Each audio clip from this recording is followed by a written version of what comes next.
Do you want to compare two assets side by side without switching tabs? Overlaying charts in TradingView is super easy, and here's how. First, open your TradingView and go to the search bar. Find the main asset that you want to compare. Let's say Netflix. Click this one or launch chart, and here you will see the chart. Now go back to the upper left and you will see the add symbol. Click it again and find Netflix. But instead of clicking Netflix immediately, what you're going to do is just hover your mouse in it, and then in the right side you will see new pane.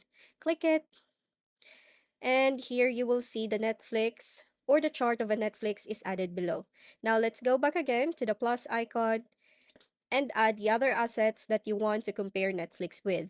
Let's say Disney Plus. So you're going to search Disney and go to the new pane, click it, and there you have it.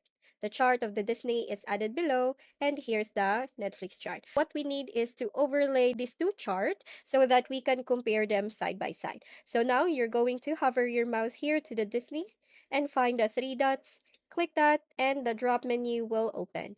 Go and click Move To, and click Existing Pane above. So what will happen is that the Disney's chart will overlay to the Netflix chart, and you will see them one side by side.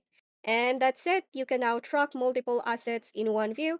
Don't forget to like and follow this video for more quick trading view. See you in the next one.